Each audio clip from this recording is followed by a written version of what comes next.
Hello, friends. It's been a while since I've recorded podcasts.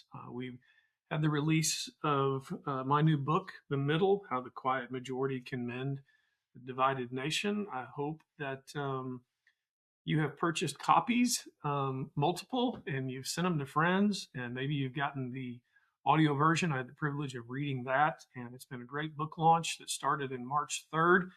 And we continue to grow. And thanks for your partnership in that. But we'll be ramping our podcasts back up and looking forward to spending time with you. But wanted to spend a little bit of time because of a couple of issues that just reminded me this message is still incredibly relevant. This message of the middle, not some kind of mushy middle or group of people without great convictions, but really just a group of people that I believe are the majority of the nation that are tired of the extremes on the left and the right. Republican, Democrat, that are just making all this noise and not getting anything done, not getting things done, and just continuing to divide us. But one thing that happened was I was in a bookstore in Chicago and came across this new book by John Meacham. You might recognize he's an author of many, many great books. I think if his name were on my book, I'd be a New York Times bestseller right now. But it's called American Struggle. And the subtitle to it is Democracy, Dissent, and the Pursuit of a More Perfect Union. Might have been good to say in a representative republic how democracy, dissent, and the pursuit of a more perfect union. Anyways, it's an anthology, which means it's really just reprints of great news stories, speeches, and writings from the founding of our country until the present. Kind of falls apart a little at the end because of a lot of these books that are out there these days can't help but show they're leaning any direction. But it's a great historical read. I would recommend it. And then I was reading the Wall Street Journal, and there was a tremendous article in the Wall Street Journal by Paul Gigot, and a podcast attached to that article, which is the podcast of Paul Gigot called the Potomac Watch, and it was an interview with the former Nebraska Senator Ben Sasse. And Ben Sasse is retired. If you keep up with some of the news, you know that he is struggling through stage 4 pancreatic cancer. Great leader, great man, great family man. But I started reading the article, and it just reminded me that I guess maybe number one, I'm not crazy. For thinking the things that I've thought and for getting this book written about the middle. But I grabbed a transcript of the article, and I'm going to show you a few video clips from that podcast and really connect it back to what we're talking about in the book. But it was early in the podcast that Sasse is making this point that in Congress, we seem to no longer have great deliberation, just grandstanding. And I think our message for the middle has been to call out this culture of grandstanding and disrespect rather than a culture of that we've gotten away from, which is you can still disagree with people, but disagreement doesn't always have to come with dishonoring, disrespecting, disregarding.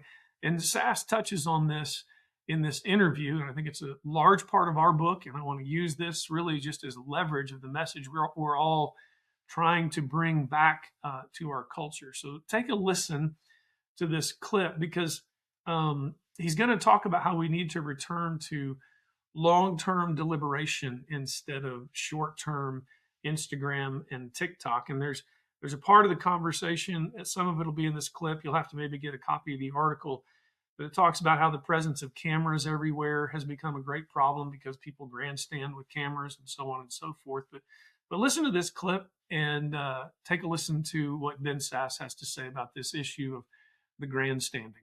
I think, first of all, if the Republic survives, and I think the Republic does survive 30 or 40 or 50 years from now, but I don't know all the mechanisms by which we get there, we're going to have to get to a place where long-term deliberation is possible instead of short-term Instagram and TikTok like little bits of information grandstanding as serious insight.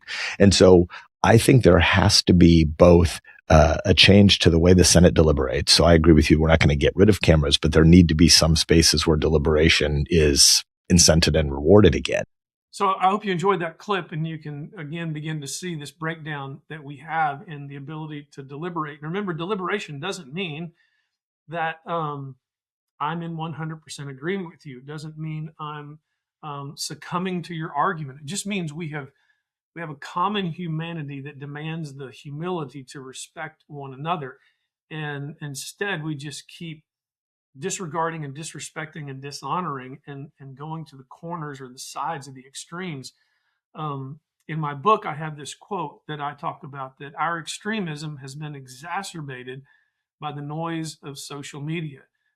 We have truly lost our minds if we believe the unhinged battleground of social media is the way to unite and move forward in this nation. And I know I'm using social media right now, but my hope is I'm not using social media to promote an extreme or to dishonor or disrespect someone, but hopefully to encourage conversation. And again, our disagreements still might be really, really intense, but we've got to learn to work with each other through the problems rather than through each other with our problems. And so I think there's a movement. I think there's especially a younger generation that's in their 20s and 30s that's tired of what they see in Washington, D.C., and even state offices, who are looking for deliberation and common respect.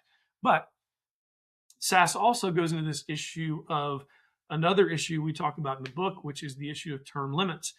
And I know a lot of my friends will say we have term limits. They're called elections, but that hasn't been working out very well. That's a whole nother issue of how people don't show up to vote like they should in local elections, state elections, and federal elections.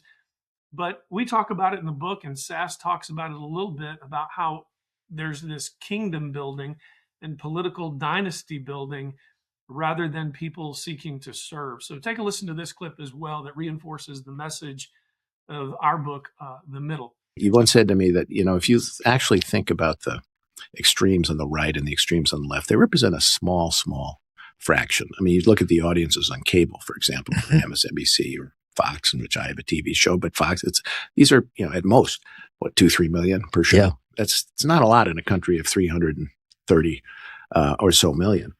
But yet you have the extremes that in a way call the ball on so many debates. Partly, I guess, it's social media, TikTok, it's the grandstanding by members. How do we get away from that? I mean, for the Republic to survive, this is center-right nation. I think we need a lot more dispositionally moderate but policy conservative people to show up and roll their eyes in primaries about the grandstanders and say, I want more George Washington and Cincinnatus figures who say they're going to go to Washington to serve for a limited period of time and go back home. I'm personally in favor of term limits, but I think more than the structural question of whether or not you had a constitutional amendment, whether or not you have laws for term limits, you should want a public that aspires to elect people who don't want to move to Washington, D.C. and stay there forever. And overwhelmingly, our politicians are not representative of the sort of restraint impulse that should be at the heart of reluctance to do politics, because like Cincinnatus, like Washington, you want to go back to Mount Vernon because you should think wherever you're from, wherever your kids and grandkids are being raised and where people are breaking bread around a table, that should be the center of the world to everybody, not the counties around Washington, D.C., where there's an endless pull to growing lobbying pressures to say Washington should be the center of all decision making for the country. So I do think we really need an electorate that's more skeptical of a permanent political class. So there again, you see Ben Sasse speaking with Paul Gigot, and I'll finish up with this. I want to reinforce the message we make in the middle with, again, another clip from Sasse and Paul Gigot. In this final clip, they're going to speak directly to the extremes and their disconnect from American life that seem to speak about a love of the power center of Washington, D.C. And you could say this at times about the state of Congress in your states. You could say it about Washington, D.C. But in this clip, you're going to basically hear that we're still being led by the minority extremes with the loudest voices. And I love that phrase, the minority extremes with the loudest voices, and we the people, the majority in the middle, we're just going to have to demand better. It's going to have to be a grassroots movement. Take a listen to this quote or this section of the interview as well. It's a little long, about a minute and a half, but take a listen to this as well. the loudest voices who are most certain that their political tribe needs to pass a piece of legislation by Tuesday or the Republic goes to hell, they're not representative of what regular people think. But right now, there's not a market signal for where you find normies to run for office. Mm-hmm. I think about that guy who came back from Artemis the other day, the African-American astronaut who landed, and immediately people wanted to talk to him about DEI. And he said, I don't spend any time talking about, he pointed at the two patches. He pointed at his name tag and he pointed at the flag on NASA. And he said, I don't spend any time on this patch. I spend all my time on this patch. We had a whole bunch of crap to get done to not die orbiting in the, galaxies.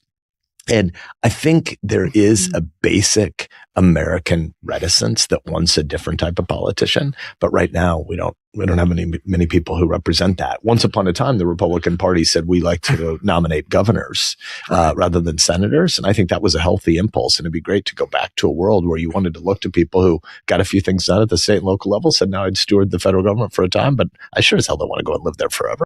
As I told you at the beginning, I ran into a book that made me realize we were on message in Chicago. And then I listened to this podcast and read this article from Paul Gigot and Ben Sasse. And I kind of feel proud to be in the good company of the Honorable Ben Sasse and some things that he's saying. And also realizing that there are more authors out there and more people who are noticing that this extremism is killing us. The big difference is people just can't help themselves by showing their extremism at the end of their books or their end of their conversations. But I actually hope Ben Sasse gets a chance to read my book. Maybe somebody out there who knows him can give it to him. But if he doesn't, I hope you will. I hope you help us get the word out, help us get the middle, how the quiet majority can mend a divided nation out there in as many hands as possible. Thanks for taking the time. We'll be back very soon, have some other things I want to discuss and talk about related to the book and the majority middle, and even some other issues related to no neutral moments of the previous podcasts we used to do. Thanks again for listening, and God bless.